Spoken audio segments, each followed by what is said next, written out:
Well, heck, it's been a long while since I made my last video. Probably, God, maybe 5-6 months. Been a while. But anyways, it's December 13th here in Golden, Colorado. Usually there should be a bunch of snow on the ground, but not so much this year. Definitely perfect float weather. So I thought I'd bring you guys along, come down this here valley from Golden all the way to Arvada with the Coors brewing plant in the background with the trains and stuff. I think it's kind of a neat little secret stash trip we kind of have here.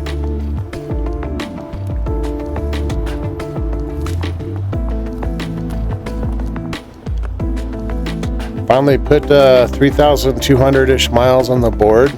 Still on all the original parts except for the Superflex motor. I started out with the high torque, but I switched that up to the high speed. About a 200-pound rider. If I was to say which motor was better, I'd say high speed all day long. Definitely all day long, especially if you're 200 and under for sure. I mean, the high torque motor's good. I mean, that thing's crazy on the hills, but this high speed one seems to go all the same places. So the only difference is this high speed one easily flows over 30 miles an hour, while the HT, when it feels like I have to push it harder to get it up to those higher speeds. So if you want to go fast, get the high speed. If you still want to climb big hills, still get the high speed.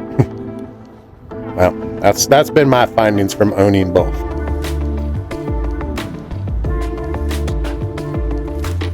Other than that, everything else is all the old original stuff. Well, except for the tires. I've been blazing through tires on my third Thunder tire. Those things only last me about 400 or 500 miles. I did have a Float Life Trail Pro 2 on here. That thing is awesome, but I think it only lasts like 1,100, and I finally burned it up. You know, you just keep riding, you just burn up tires. That's the way it is. Lifesavers also came from the Float Life. The rails on this thing is probably the best thing about this board. Just the very old WTFs. Do anything you want with this board, but it really only needs to be WTF for me. I've decided that's what I like, and it's how I've been going for like the last 5 years now. Of course, this particular board is, scratch built, and it's only 2 years old, all from parts you can crazily find from the internet.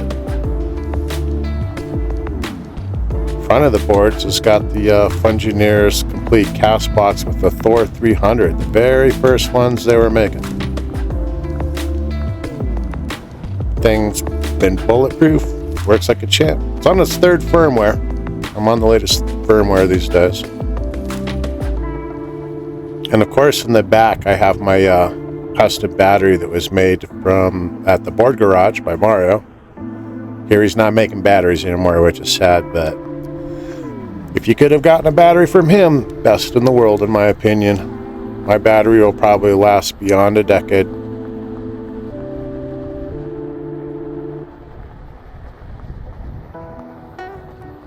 I think the only Future Motion parts left on this poor board is really just the foot pads. And even then, they're not very stock anymore. The grip tape's TFL grip tape on them, and the front one's been modified to have a little window in it for the status bar. So I have LEDs there. Other than that, 3,000 miles. I drive this thing as often as I can. It's just been a tank.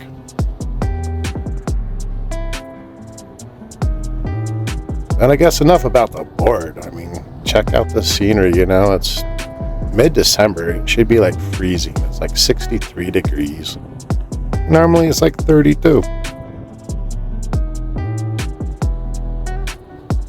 No snow, no ice, not even really that cold.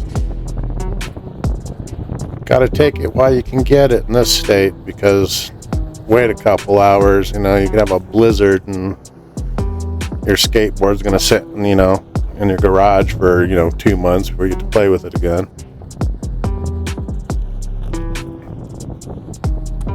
But this is a gift. But anyways, this here run from Golden to Arvada, it's about 7 miles longish. only about a 23-minute trip, really, so gives me kind of some time to talk to you guys.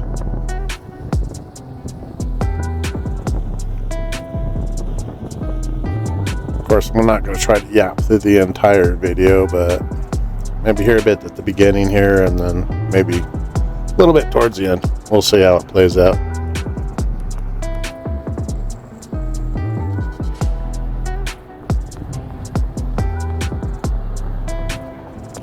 These shoes are wearing are awesome. They're basically like wearing socks with pretty much a little bit of rubber on the bottom. Other than that, it's hard to call them shoes, but they are great for skateboarding. They are like sticky tape to the grip tape on this thing.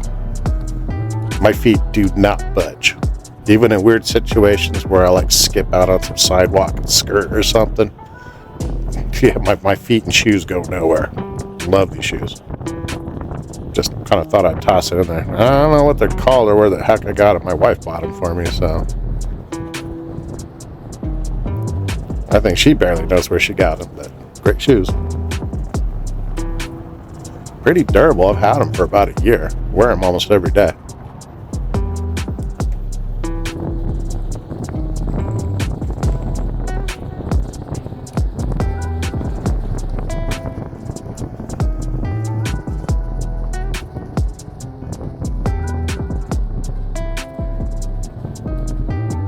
Crazy how wide open this trail is. There's just like nobody on it.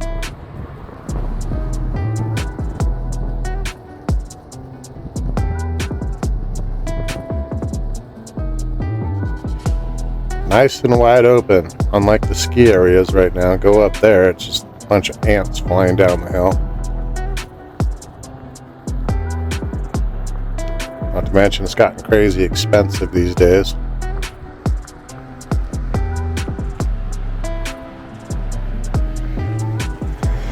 Like, why do that when you can build yourself one of these and snowboard everywhere?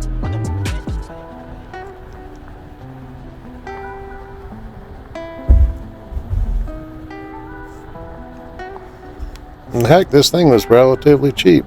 A little over $2,000, but with the performance of a GTS, literally.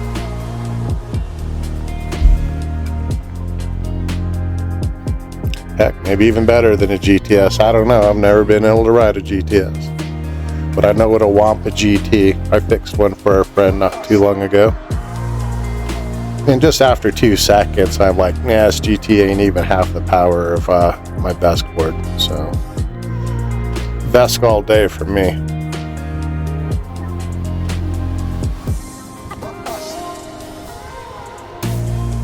So far, being a beta tester of this kind of stuff, you know, it's actually been super reliable, which is crazy. You'd think they'd be opposite, but I've definitely had some good luck. I know others have had not as good luck or had more challenges to climb, but for me, it seems like building this. I even built a second one, and I've had like low problems with either board as far as getting them up and running and making them work really, really good. Other than my first couple firmware updates, a couple little small glitches there, but they weren't that big of a deal. Just watch the people on the YouTubes. They will get you straightened out.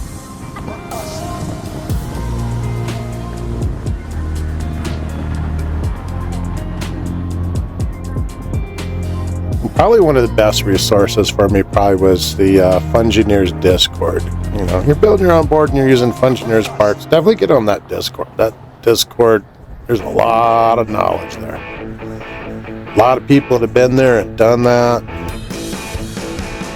God, if it wasn't for that Discord, I don't think I would have ever been able to build this board.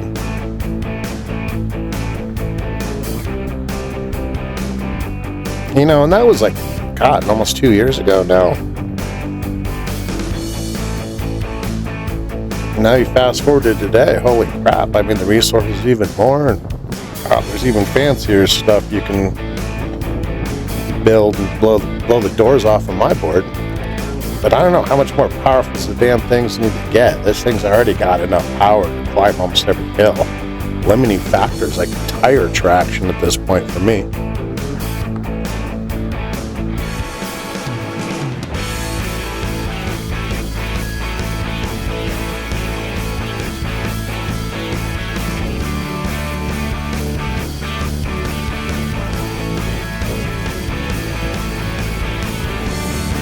crazy. I started out on the one-wheel XR, and that thing treated me great. I mean, I put like 6,000 miles on that thing, and it still works. Of course, with this, I mean, I don't ride it anymore. I mean, this has double the power. Then I get on that XR, and I forget how easy it is just to easily nosedive the thing.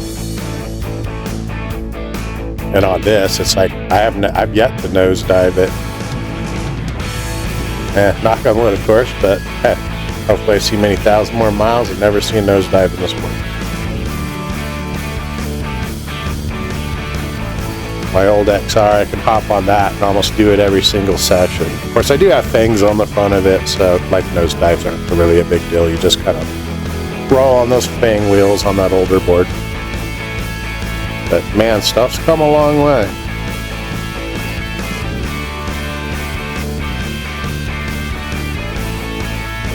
Kind of the end of the Coors plant there, all those silos, probably where all the hops and grain go to make all the Colorado pea waters, sometimes they call it around here. Whoa, almost bit it on that little section. Caught a nice skirt too.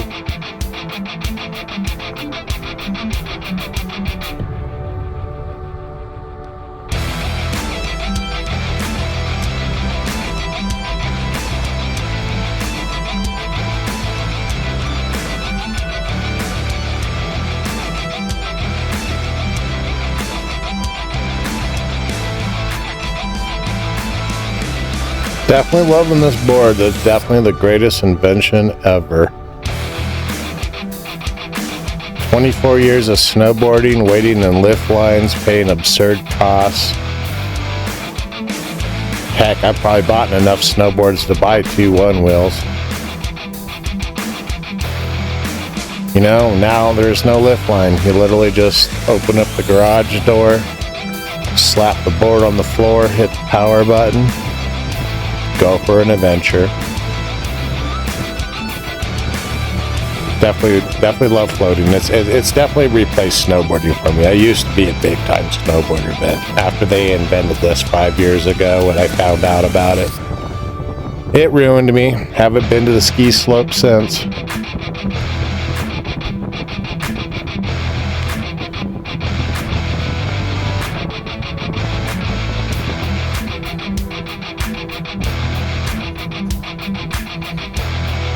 Why would you? Look how many people are in my way. Wide open. Even in the summertime I've done this route, it does not see that many people. Especially the closer you get up towards Golen.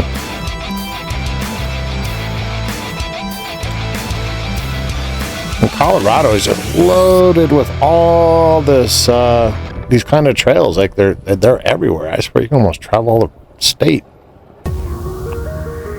Some sort of bike path. Big into the bike paths here, which I guess as us floaters, that's a good thing for us, and as long as they don't change the laws. So guess don't be a dick when you're on the sidewalks.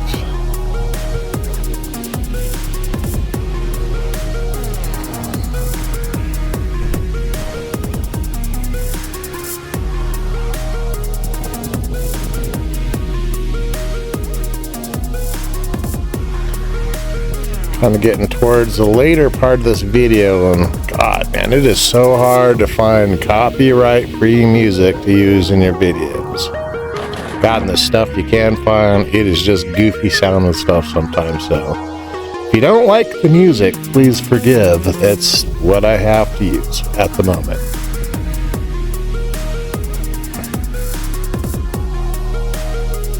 But I guess it's better than, silence. Got the construction guy there doing some construction stuff. He was there on my way up. Don't know exactly what he's fixing because nothing looks different to me.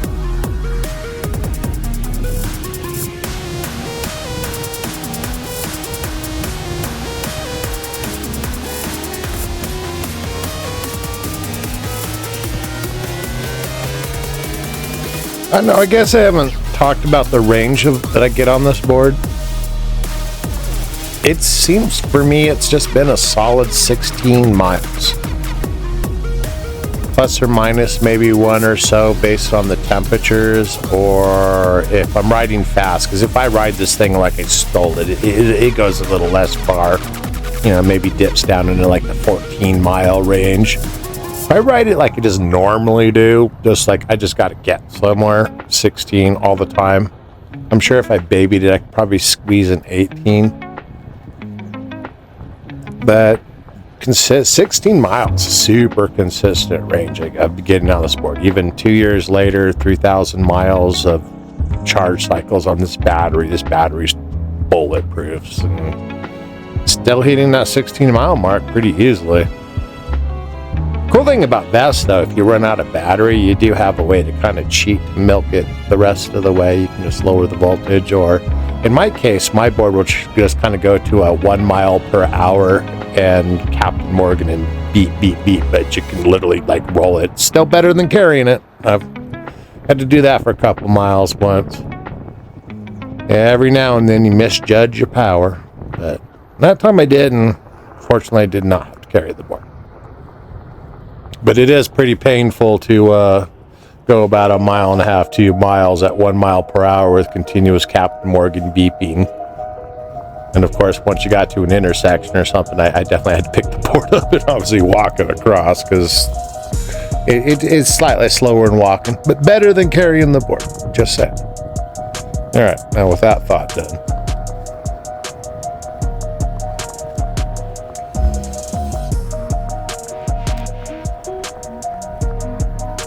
So at this part of the video, I think I would talk about maybe a couple of resources that if you guys want to do this DIY thing, which is pretty awesome, you know, it's, you don't got to be a rocket scientist or have gone to MIT or something.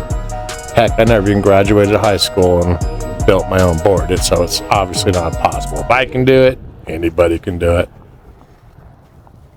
But resources, you need the resources. I did earlier mention about the Fungineers Discord. That is a great starting point.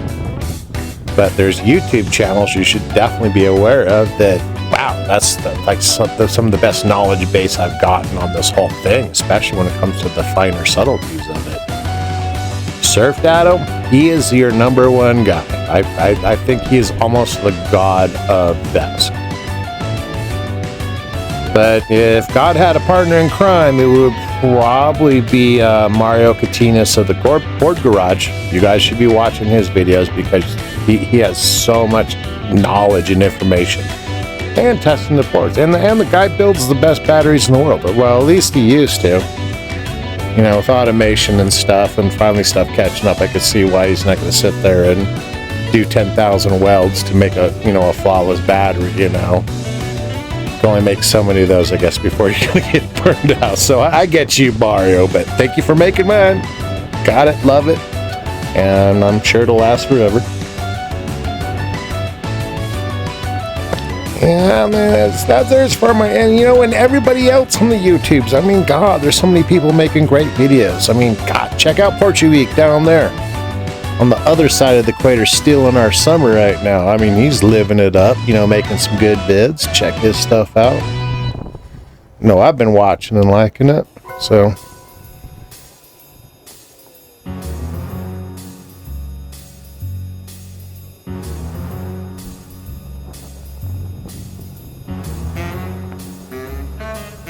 Yeah, I mean, you know, and there's Benny Wiesel, too, over there, you know, our European friends, you know, kind of tearing it up and making some really cool content to watch, too.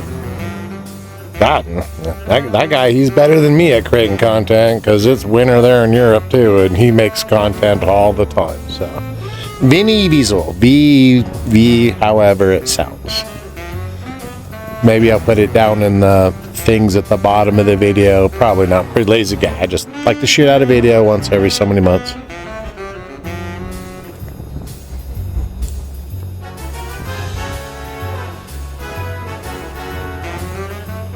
Guess we'll kind of roll and chill to the chillest of AI Pink Panther music, I guess. Original thought for this video was using all my favorite punk music I've listened to and played over the years, but due to copyright, I don't think this video would see the time of day had I done that. So, and to give you guys this, yeah, it's better than nothing.